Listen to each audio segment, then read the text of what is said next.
everybody, and welcome back to another Stogie Lads podcast. We are back with a normal style podcast today, no interview, but some things that have happened recently. Lad, I might as well start off and say happy belated birthday to you. Your birthday was last Friday, and share some of the things you did. I thought you were gonna sing for me here, laddie. I'm a little bit disappointed, but I did tell you I was gonna sing actually. So yeah, overpromise and underdeliver, classic Stogie lads. No, but it was a great time. Some of you guys might have seen all the posts from there. Lots of good food, lots of good drinks, and all that stuff. Had some branzino finally. The Americans will know that, like grilled fish that I've been wanting to try. It's like very Italian, but it's hard to find in Sweden. And cigar-wise, more importantly, I lit up one of the Don Arturo Destino al Siglos, like the 100-year anniversary Opus X versions, which are insanely rare. We talked about those cigars a little bit on our Arturo Fuente episode, where we discussed their 100-year anniversary and all the rare tobaccos they lost. But those, I mean, I said that when I was like posting these stories. I never thought I'd see those cigars in real life. Like genuinely, I never thought I'd see them even. So like lighting one up was incredible. The day was perfect. It felt almost unbelievable, like how perfect the weather was and all that stuff. And that's as close to 100-point cigar you can get, especially with the, obviously kind of a biased moment, but still super good. Yeah, I was sad not to be there with you to enjoy that moment, but I'm glad you had such a good experience with that. Yeah, you were up here the week before. We had some Thanksgiving and all that stuff. We didn't smoke a cigar though. There was simply no time. Yeah, sadly. But it feels good to be back on this normal one, lad, after this Aaron segment, which I may also just quickly add. That was a great episode. Both recording and the response was really good. It was quickly like our most listened to guest episode, which is really cool. And people seem to love all the crazy stories. Aaron Sigmund's quite the character, so not surprising. Yeah, it was great to have him on, and just felt a bit surreal to see him, just sitting there sharing his stories one-on-one with us. So yeah, great guy. Yeah, we've talked to him so much in the DM. So like, yeah, it's crazy when you talk to these people after so many years of like discussing. But yeah, without further ado, I think we have a very heavy topic in terms of stuff to cover. So let's cut the chit chat. Let's do what's in our glass first, huh? Yeah, absolutely. Because I see you're itching to get a drink, lad. What's in your glass? So today I have kind of to celebrate that it's Christmas time around here. So I picked up a Swedish mulled wine called Glögg. Classic. But it was alcohol free since I didn't get it at the liquor store. Come on, lad. I did mix it with port wine just to try, because I had a bottle of port wine at home that I needed to try out.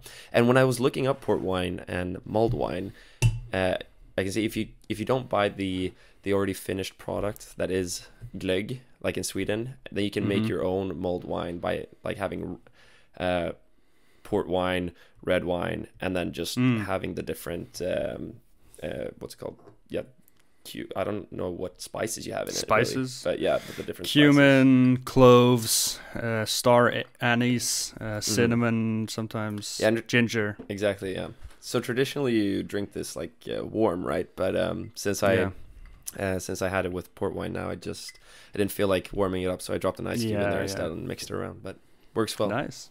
No, I can imagine port wine. I mean, it is like a sweet wine drink, so that makes sense. Exactly. You would have port wine. Good stuff, lad. How about you, lad? Similarly, in terms of a sweeter palate, this is a Dominican rum.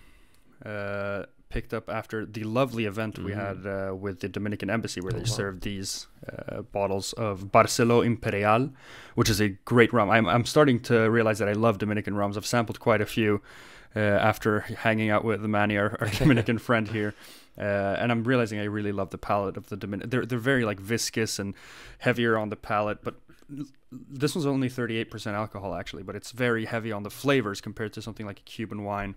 Lots of like caramel, vanilla, lots of sweetness, lots of cinnamon. It's lovely. Also drinking from your new Glencairn glass there. Yeah, the new Copitas. Because I was starting to pick up more rum, And we've always had a lot of port wine, but we never had proper glasses. So I finally got some of these Glencairn Copitas, which are basically just miniature wine glasses, but they're perfect for spirits, sherry, port, all that stuff. So versatile. Now I got 6 of them, lads, so we can use them all. Yeah, perfect. We could do another pairing. Oh yeah. Yeah, that's very clutch actually. Now that we have more glasses, let's segue though, not so smoothly, lad, into today's topic. And I'll say we're going to be talking about the health aspects of cigars, as you've probably seen from the title. This is something we mentioned a few podcast episodes ago. A lot of people seem to like that topic idea, so we thought let's just get it over and done with and do it quickly. So I just wanted to start to preface this podcast because I think the idea of this is to try to present a sort of nuanced and rational look at the dangers of cigar smoking, but from obviously our own cigar enthusiast perspective. And I think it's very, very paramount to note that we really do not believe cigars are inherently good for you. Obviously, tobacco is dangerous. It is carcinogenic and by nature poisonous for us humans to consume. Smoking certainly is bad for you, and it's worse for you to smoke than to not smoke at all. That goes without saying. That's certain, and that's not something we'll never contest. We want to try to have a very, down the middle view of this. That being said, so are French fries and red wine. That's also worse for you to consume than to not consume. I think that's important to note because a lot of the cigar angles are presented not in that way. Both things are not inherently healthy and better to refrain from consuming than to consume. So with that understanding and with the basis that everything isn't black and white, the argument here lies in exactly how bad cigars are for you. So here is sort of where our main issue with how the information behind the dangers of cigar smoking is presented to the public. But before we get into the nitty-gritty of cigar health, which we certainly will try to do at least, with our unscientific backgrounds, let's talk a little about cigar consumption, because we're both massive cigar enthusiasts. Obviously, we're hosting a cigar podcast right now, but we're not incessant smokers. At least to my understanding, we are much like the vast majority of cigar smokers, at least that we know in real life and through our massive cigar community online, and we don't smoke daily. So we actually get this question online in the DMs countless times, really. People ask how often we smoke, and for me, it's been 2-3 cigars a week, but that's like at the peak of the summer months, and it's more 1 to 2 the rest of the year, to be honest. And I when I get this question, I like to break it down into 4 main reasons. It's firstly economic, and I think that's a lot of the reason why most people don't smoke every day out there. It's very expensive to smoke one premium cigar a day. Sure. It's like $10 or something a day. That's a lot of money a month. Secondly, honestly, time. I mean, cigars, like we say, they take up a lot of time. So it's hard to fit, at least an hour normally in a busy schedule, especially if you smoke outside in a balcony. You can't just kind of do it whenever. Health, obviously, which we're going to get into through this episode, but enjoyment is the last one. And I think this is the aspect that I wanted to touch on before we get into the health stuff, because that's almost for me what limits me the most. And I think the peak of this realization, although I feel like it was an opinion I held a long time, that you don't want to smoke too much for the enjoyment reason, was it happened this summer in the beginning of August when you came over to the countryside and we kind of went crazy, lad. Yeah, absolutely. You covered a lot of good points there, and I just wanted to quickly say that you were talking about how often you smoke, and that's certainly more than I do. For me, it's it's very irregular when I'm in Lund, and certainly over the winter here, and like you said, during the summer it gets more and more, but especially specifically earlier this summer, we had a lot of work to get done, as always, in a short amount of time, and mostly thanks to all the wonderful people who have sent us stuff to try out and review, really. So we spent a week at the countryside, and we went actually through 8 cigars in 4 days. And according to my calculations, that's exactly 2 cigars a day. Good number crunching, lad. Yeah. So really at the start of the week, we were really excited to smoke the cigars and had this beautiful lineup. We had the Caldwell Lost and Found Swedish Delight from Richie. We had, I'll just ramble them all here, really, I think. This is fun to reminisce. We had the Vega Fina Gran Reserva 2020, the David of here, the Ox. From Tim. Yeah, exactly, from Tim. We had the German engineered cigars that were unmarked, or what can you say, they didn't offer any information about the blend. The Trinidad Vigía, we had the Ipiqueria Encore Majestic, the cigar of the year. We had the vintage Fuente Sharks, absolutely amazing, from Shane. Beautiful smoke, exactly, from Shane. And to top it all off, we had the PSD5 with a Dalmor cigar malt. So we had this beautiful lineup, really, and we were obviously so excited to smoke them. And the cravings to have a cigar kind of escalated. You know, when we had our first cigar the next day, we were really like excited to have a cigar again. However, by the end of the week, we were of course still enjoying the cigars because they were simply fantastic pieces that we had with us. But the same cravings and really urge to smoke wasn't really there. And I'm sure that we would have enjoyed that last PSD5 more if we hadn't smoked a cigar earlier that day.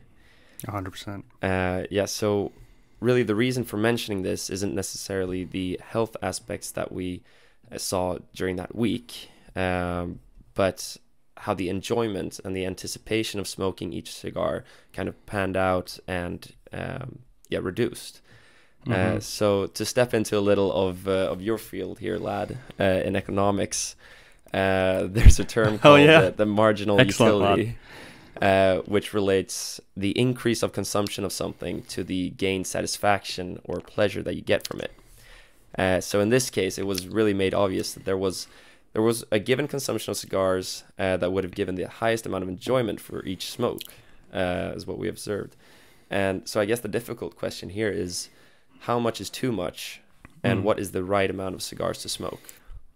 Excellent outline there, lad. And I think for me, I mean, honestly, I think it is like 2 or 3 a week. Even at 3 a week, I feel like the time in between each cigar becomes so short almost that for me, a lot of smoking the cigar I'm going to smoke is the build up before, the hype, the knowing which cigar it is, choosing that cigar before and like thinking about it and like preparing myself.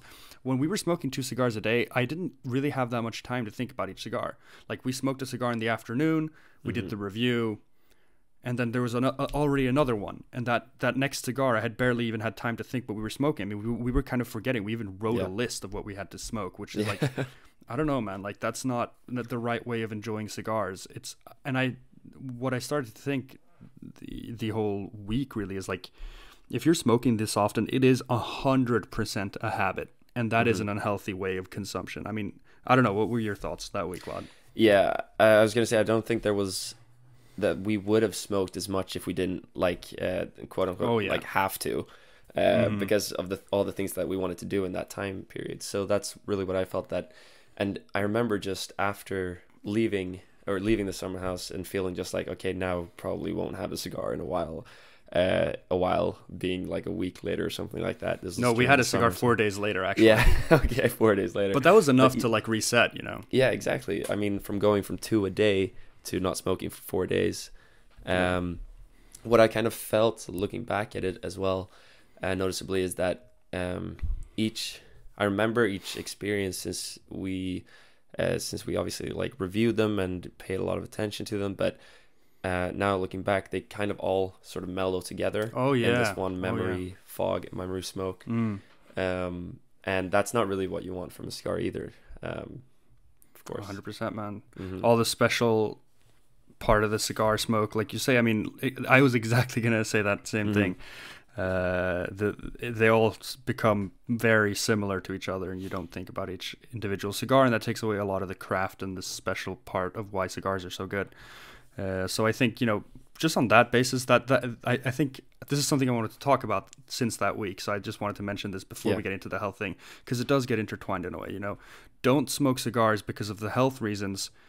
as often as you might want to, or maybe as often as you do, but also don't smoke cigars as often as you might want to or as you do because of the enjoyment. You know, like if you smoke cigars every other day, try a little bit less and see if you're enjoying the cigar more. And if you're feeling yourself getting pulled towards wanting to smoke more, try to think if it's, you know, if it's just habitual or if it's just, you know, you being used to lighting a cigar because it's been 2 days, or if it's because you truly want to light up that cigar that you're reaching for. I think that's good to reflect on. So yeah, we touched on that. Let's move to the health aspect, Lad, because there's a lot of studies out there. A lot of them that we'll touch on that are awful, but there are very, very few that are actually about cigars, and especially cigars in the way that we talked about just now, the moderate consumption of them. I mean, what is there to go by, Lad? Because there's one that I often reference. Yeah, exactly. And that is the one that I guess has only been tested with actually gives results that are numerical and gives some kind of guidelines. And that is the FDA staff study, which presents the results that the cancer risks are nearly nil for 1 to 2 cigars per day. Which I might add is a lot more than we smoke, and I guess the average smoker does as well. Yeah, the main tobacco study that's been used to set all our guidelines, the main tobacco study that has been set that gives the warning stickers, and I mean basically that shaped our modern society in terms of the regulations on tobacco, is an official FDA study that was carried out between 1966 and 2003, I believe. And this was a test of pipe smoking, cigarette smoking, to cigar smoking. I mean, it's everything. Cigarillos on, you know, enormous amount of different test subjects between a vast time span, different types of products, like we say, and that's all been kind of grouped together, which is why we see the same warning stickers for cigarettes as cigars, and that's sort of the idiotic we already start to see behind the health risks, because they all outline the same thing. You know, cigar smoking can lead to cancer of the throat, can lead to lung cancer, and of course it can. This FDA study, though, that we reference, it's been done by staff, and they sort of try to isolate the cigar smoking itself out of those numbers. And obviously when you isolate cigar smoking from cigarette smoking, you'll see different results, because cigar smokers generally don't inhale. Still, though, some of the cigar smokers did inhale, because I think they included like tiny cigarillos and filtered cigarillos in the cigar thing, which makes it obviously off. But alas, that's the number we have. And like Ruben said, it's a 5% increased cancer risk for 1 to 2 cigars a day, are already much more than we said you should smoke. And under that, there's no conclusive evidence at all that the health risks are worsened by smoking. Obviously, this is in relation to how you're smoking. Obviously, if you are in a small, tiny room, you might be worse. But let's track back to some of the can stuff, because I was talking about how the guidelines that are out there, they equate cigar smoking sort of with cigarette smoking. Do you want to read this quote from a CNBC article, Lad? Because this is one of those classic ones, classic cases. Yeah, exactly. Because there's so much information when you just search for cigar smoking health issues that just bring you to websites or articles that don't handle cigars by themselves, but that handle tobacco in general. But in this CNBC article, they've written that the risk of dying from smoking-related disease is just as high for some cigar smokers as it is for people who smoke cigarettes, according to new findings from the US FDA. I just want to interject quickly and say that even it sounds dumb, but you're putting emphasis on the some part. The way it's written, because I've quoted it out here, the way it's written, I mean, it makes it sound like it really is the same. I mean, it's already idiotic, and you're putting emphasis on the some. Sorry, go ahead, Lad. It pisses me off. That was just the quote from the article. There is more references that I would like to point out, and that's, like you said, the use of the word can, which in no way is quantitative or even like a qualitative result. So they state that cigar smoking can cause lung cancer and heart disease. Cigars are not a safe alternative to cigarettes, is what they say as well. But really, how can you put like can in a article that says that cigar smoking is like worse for cigar smokers than smoke cigarettes? Yeah, it's an argument there's no basis on it. I think that's what makes me so unbelievably frustrated with some of these articles, because like Ruben said, I mean, it is as high for some cigar smokers because they're the vast outliers.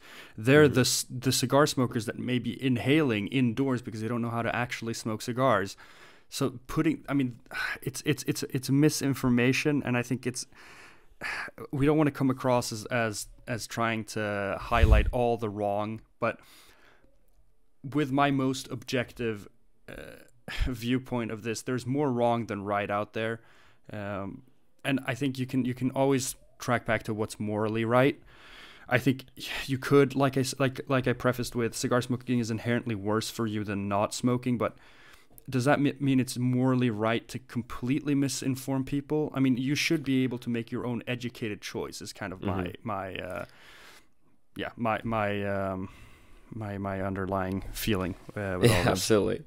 And there's another part of the article that goes on to say that we have observed that some risks associated with cigar smoking can be as high or higher than those associated with cigarette smoking, especially at the highest doses and levels of inhalation for cigar smoking.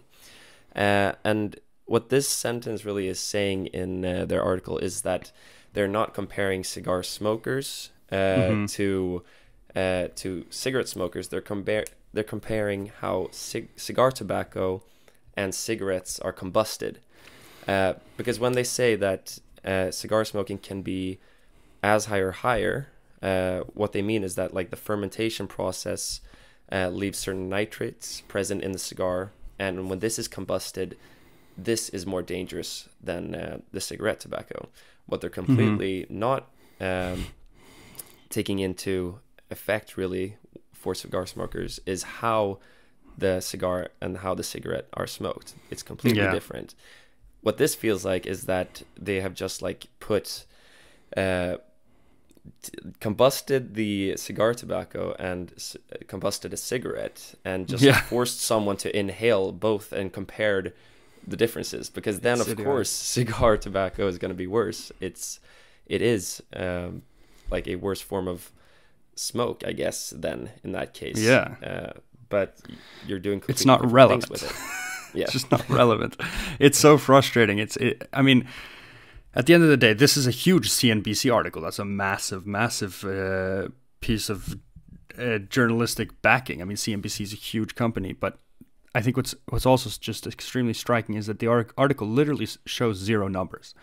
The entire article is made up of can and might sentences, like we just said.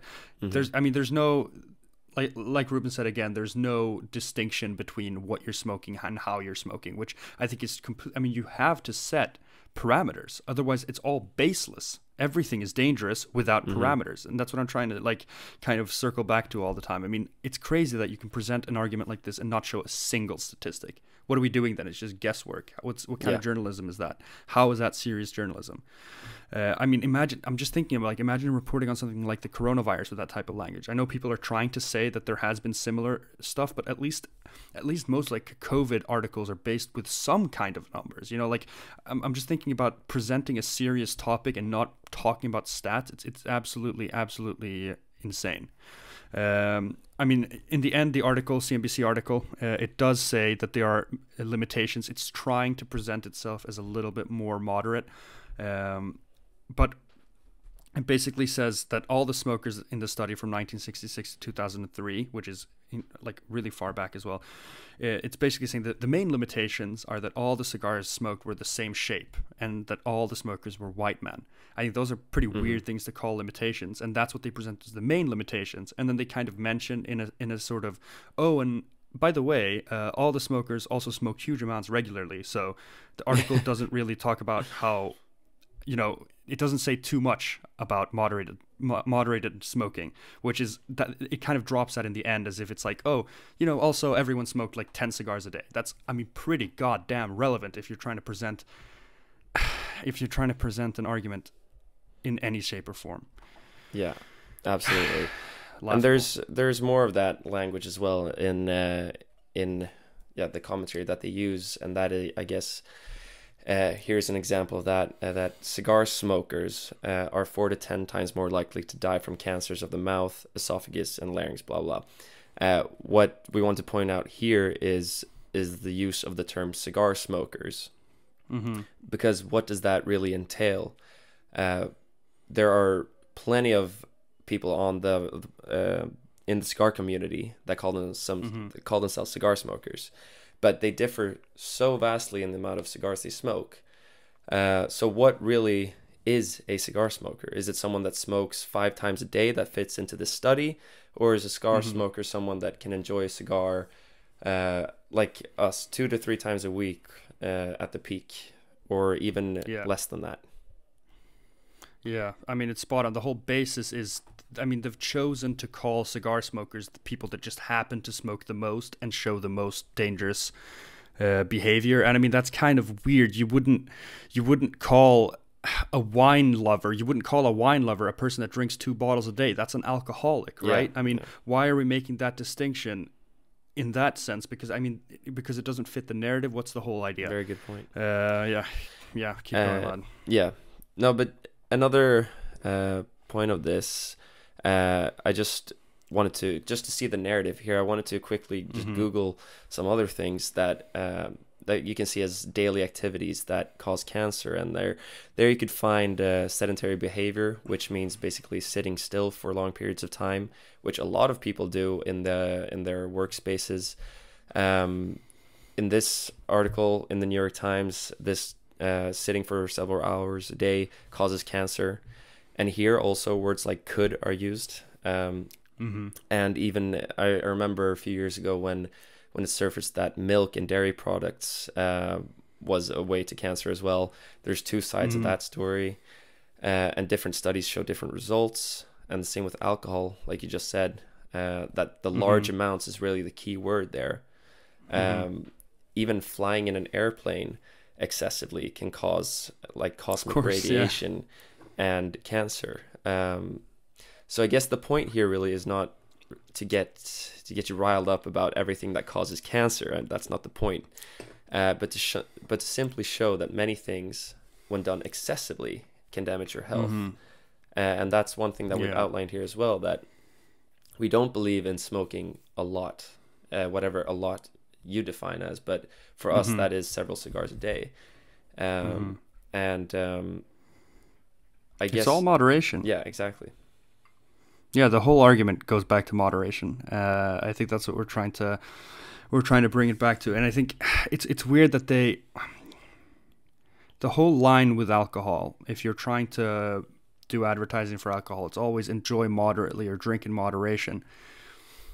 I wish they could allow a similar sort of line for cigars. And I mean, we talked about this briefly before recording lab, but I mean, the whole thing sort of stems from the fact that cigars are a little bit too niche of a thing, and they just happen to be made out of the same thing as cigarettes, which is sort of unlucky. If it was just a different product, no one would care about cigars because they're not a big enough problem, but tobacco is a big enough problem that there's obviously been a lot of studies done on cigarette smoking, and the limitations that are put in place are in order to limit cigarette smokers. But at the end of the day, cigars get grouped in because there's a lack of research, quite frankly, which is quite glaringly obvious here.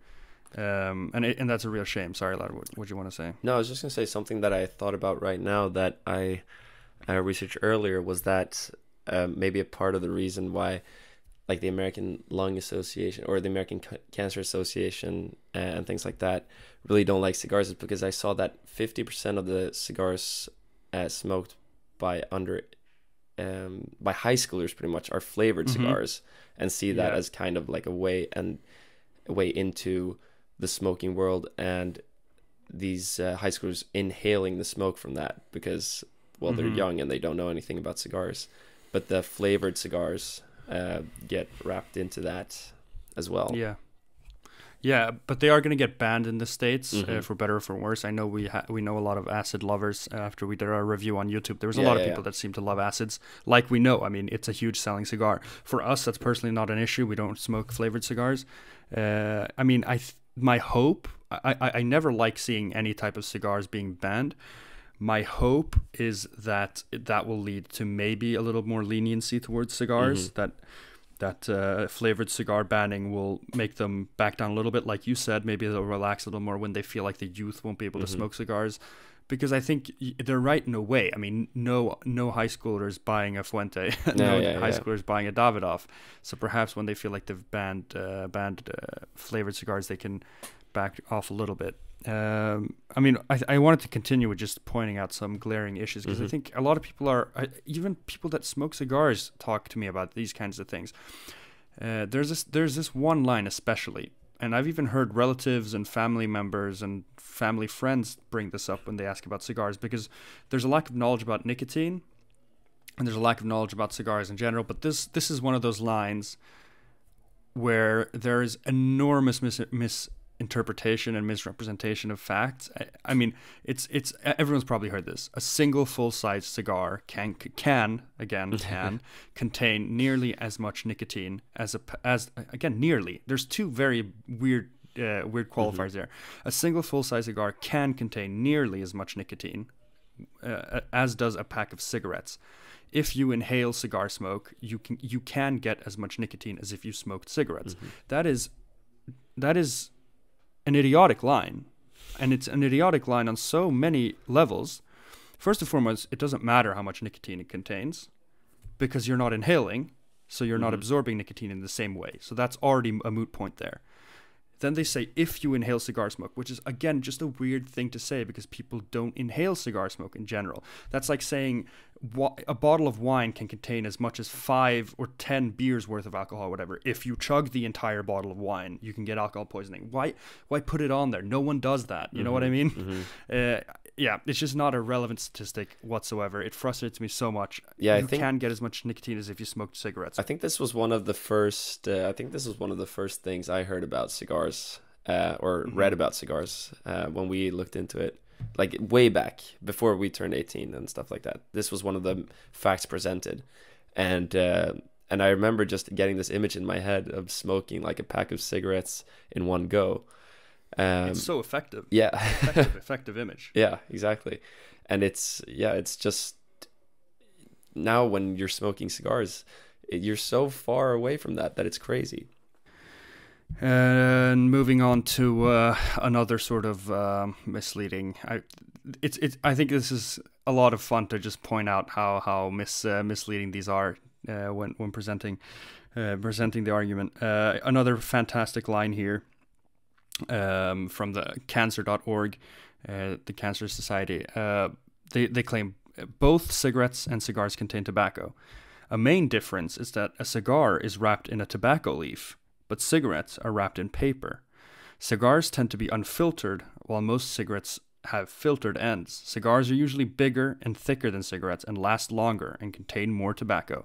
I mean, it's factually correct, but the way they're presenting it almost makes it sound pro-cigarette. Like cigarettes are good because they have less tobacco, because they have paper. They're also filtered, and they're much smaller, and they take shorter. I mean, that one, when I was reading it, it almost made me feel like, what's the goal here? I mean, are you trying to go so hard against cigars that you're pro-cigarette again? It's insane. Yeah, I agree completely with you on that one. It definitely feels like it's, like you said, pro-cigarette. Crazy. Yeah. Moving on, we have another reference here from the American Cancer Society, which says that almost all people who smoke cigarettes inhale, but most people who smoke larger cigars don't. This could be because cigar smoke tends to irritate the nose, throat, and breathing passages. And here comes the real line that disturbs us. A new trend among cigar companies is to change the fermenting process to make cigar smoke easier to inhale. And if just think for a second, how is this represented? If you go to anyone that's actually in the business of making cigars and making this beautiful product, and you tell them this, I mean, you're disrespecting their entire heritage, I get, and everything that they stand for. Because I can assure you that Carlito Fuente or no one else is out there trying to make cigar smoke easier to inhale. It goes. I mean, the whole line here is trying to equate cigar smoking again to what we talk about often. It's trying to portray cigar smoking as a vessel for getting nicotine and smoke into your lungs. It's completely ignorant to what cigar smoking actually is. And we might sound irritated because we're so into cigars, and I'm just wondering how we would appear in front of a court of people that don't know about cigars. I'm sure we would seem like we're just trying to protect tobacco at all costs. But the whole basis of this argument is ignorant to what cigar smoking is. And I again think it's kind of crazy to try to go against cigars and not. I mean, this is sort of like colonialization back in the day, where like you're trying to draw up lines in Africa in countries that you have no idea about their culture. Like you're trying to base an entire argument of something you have no idea about. It shows so insanely clearly here that they don't know what cigars are, because they think every single goal of cigars is inhaling. Cigar smokers don't inhale because it irritates the nose and throat. Otherwise we would be puffing like crazy down to our lungs. The only reason is the irritation in the nose. I don't want it to touch my palate at all. I want it down to my lungs, but it hurts. Like it's insanity. The whole basis of the argument is nothing. There's nothing to go on here. Yeah. Go ahead, Lod. I get so fucking I hear you on that, and you said a lot of things there that was like right on the money. And because what they're really doing, just to summarize here, in all these articles that we've come across, and we've been reading a lot, I guess that's what's making us riled up, because there is a lot of disinformation out there.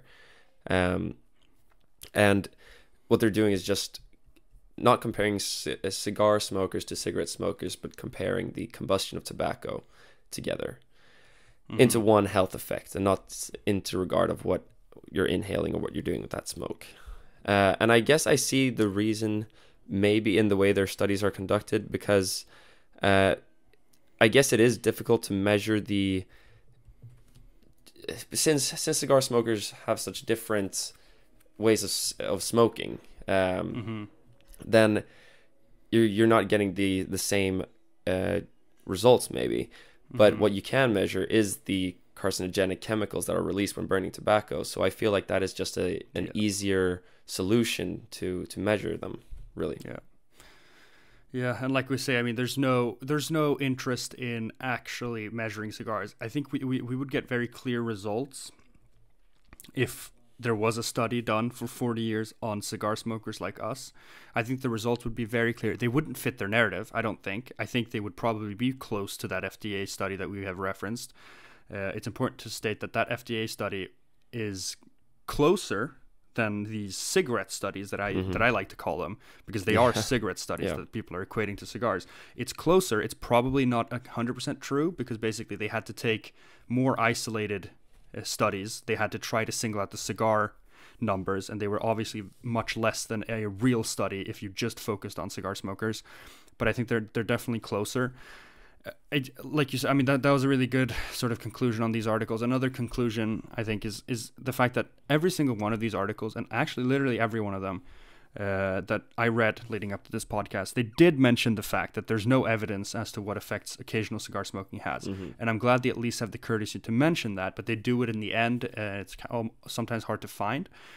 But to be honest, this is also bad.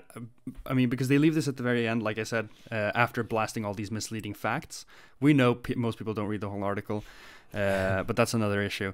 But it also just kind of circles back to the fact that we have so many rules and regulations that are based on nothing. And I mean, cigars are governed on zero evidence whatsoever. And they even admit it in these articles. In the Cancer Society, they admit it. They write, we don't know what occasional cigar smoking has. Well, then maybe don't regulate it as hard as you're doing if you're admitting you don't know. Absolutely. And I guess one of the few takeaways that we can get from all this reading around and stuff like that is that in general, the most important conclusions, I guess, is that don't smoke daily in general. And then there's also different ways of smoking a cigar, of course. You can smoke indoors, outdoors. You can smoke in well ventilated rooms. You can smoke in less well ventilated rooms. So I guess if you really want to stay away and really keep yourself safe there, is to smoke outdoors preferably, or make sure it is very, very well ventilated indoors. If you have your own cigar lounge indoors, that's a dream of ours. But very important to keep that ventilated, because the smoke in itself is dangerous, and if you don't get that smoke ventilated or out of the way, then that is gonna have health effects. I guess that's what we can say. Yeah. And just a little, I have a little anecdote from this actually, because I did smoke a cigar once indoors in a completely non-ventilated room. It was in our family home while I was on vacation there with my parents and family, and I was kind of encouraged to smoke a cigar indoors, because they were like, oh yeah, it's such an old house and we need to get rid of the smell in here so you can smoke your cigar. And then not even like 5 minutes had gone until the entire room was just filled with smoke. And, you know, there was no way of opening the windows because it was such an old house as well. And I just realized I can't keep smoking in here. It's way too like the smoke was just laying in the air really. So I had to open up the doors and get all the smoke out there and finish the cigar outside. And I guess that's where you see the big effects of the cigar smoke, because, you know, everyone started coughing and stuff like that. So you really do need to have a well ventilated space, and that's we're not saying that cigar smoke has no health risks at all, but that's an experience of mine. It comes back to the whole, I mean, I think if you were clicking on this podcast hoping for us to give you a statistical or definite answer on how dangerous cigars are, as has been made evident through this whole rant of ours, it can't be answered because we simply don't have studies on it. We like to go back to the FDA one because, like I said, I think it is the closest, but it's far from definitive. Cigar smoking, like we're going to say several times now, it is inherently dangerous, but I think at the end of the day, I wish we had legitimate numbers, and I wish everyone would be presented with a fair representation of it, because I even though we don't have definitive numbers right now, I think based on a lot of what we presented right now, it's quite clear that based on what we do know, they still aren't presenting us with the most fair evaluation. So that's a real shame. I think we all have to realize that there's a big risk when we're smoking cigars, but we have to take that educated risk as human adults. I mean, we choose to go sit in our car most often every day, and I mean that's a really big risk in terms of other things that we do on a regular basis, but we aren't being obstructed by as much crap in the way of doing that as we are with cigars, and it's a real shame, I think. And I guess one thing that really sums this all well together is a very nice quote I saw while reading around on the subject. Somebody wrote that he was at a doctor's visit, and he was questioned by the doctor if he smokes, and the person said, yeah, I smoke 3 to 4 cigars a week, whereto the doctor answered that as a doctor he had to tell him to not use tobacco. But he also added that stress will kill you far faster than a few cigars a week, so enjoy them. And I guess this really sums it all up, because cigars are a vessel for enjoyment, like you said earlier, rather than the nicotine itself. And as long as you're not sucking down cigars for that reason, then the health impacts don't outweigh the enjoyment that you get from spending a few hours a week, or how much or little you smoke to relax. So everything in moderation, like we said before. And the risks may, I mean, that's interesting. I remember watching an old Lawrence Davis video way back, the guy of Solder Cigars, and he was quite a rotund man. He had other health risks that were far greater than cigars, and he said in one of his videos that he had talked to his doctor for a very long time, and basically he and his doctor had come to the quite clear conclusion that cigars were better for him than they were worse. And this was actually what a doctor said. I'm not trying to say cigars are better. I mean, for him, the added stress that he had in his life as well, and the other adverse health risks that he was facing. Basically, the doctor said you need to focus more on the other stuff that's killing you. The cigars are, in fact, bringing your heart rate down on a daily basis, and it's better for you to not stop smoking and stop with some other stuff. So yeah, that's just interesting. That came to my mind as well. Nice. So yeah, that's a good thing to end off on with the whole cigar health part. I just wanted to ask you some last more fun things, that because when we talk about health, there's other stuff than like death and cancer. Yeah. Because I mean, for me, cigars affect your mouth mostly. We already talked about this with in terms of the whole inhalation thing. I mean, I did actually. Obviously, as a teenager, you kind of coast and you're not really focusing on the boring stuff. But I certainly began taking my teeth and like my dental hygiene a little more seriously when I started smoking cigars. I mean, not that I ever went around not brushing my teeth or anything, but I mean, I definitely cared more about how detailed I was with it. So, I mean, I know that if I'm going to smoke cigars, and I started smoking cigars regularly at 18, if I'm going to do that even casually for my whole life, I need to take care of dental hygiene. So you got any cigar teeth or breath tips, lad, for the listeners out there? I'm sure funny. Some of their wives complain about their cigar breath every once in a while. Yeah, I don't have a girlfriend or wife who can complain about that yet. But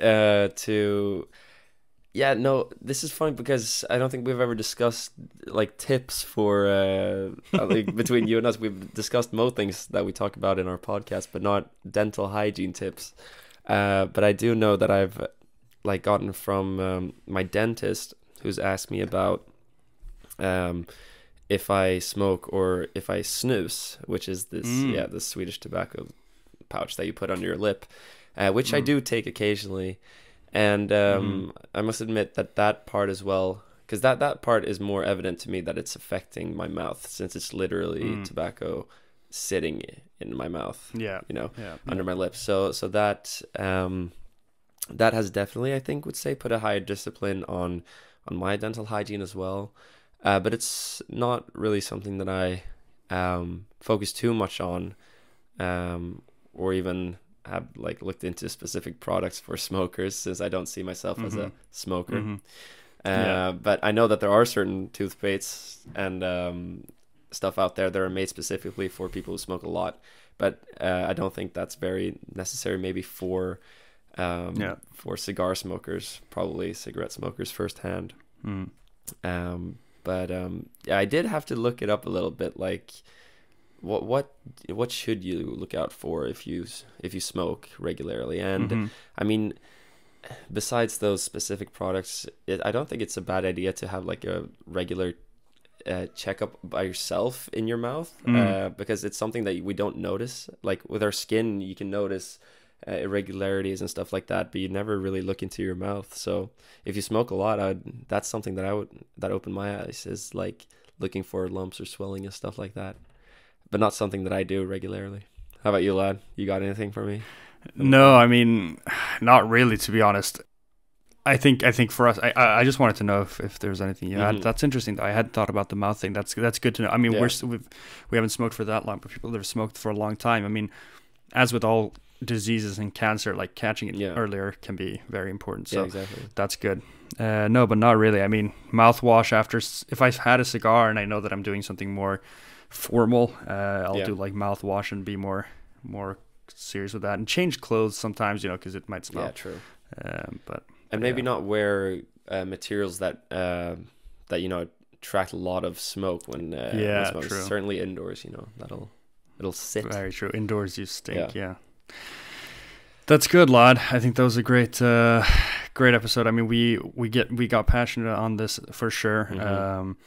In no way I tried to equate colonial history with cigar smoking. I think it's easy to get very upset when you're personally. I mean, Jose Blanco himself said that we're the most discriminated against people. I still don't believe that. I was just trying to make a simile, but I think the main thing to think about here. I was thinking of how to end it and say, like, yeah, before you make decisions on how much you want to smoke, read. But I think it's more important than reading about the topic is read critically and read with a focused and open mind. Because if you casually read about the health effects like we used to when we were younger, lad, and we didn't know about this, you'll read these. I mean, at the end of the day, these companies spend a lot of money on writing these articles, and they have a very clear agenda in mind, and they draw up the most effective images on purpose. That nicotine thing with a whole pack in a cigar, that equation, it's obviously it's a complete nonsensical sentence, but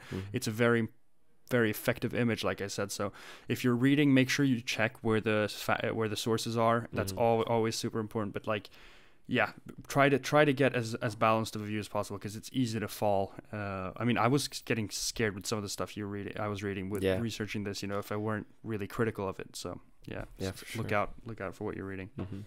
Yeah, and thanks for listening, guys, as always. We'll see you next time. Let us know your thoughts, guys. This one's not as fun to DM about, but maybe some breath tips or something. Yeah, that's more fun for sure. Good lot. Yeah, thank you, guys. It's been a pleasure as always. Cheers. Cheers.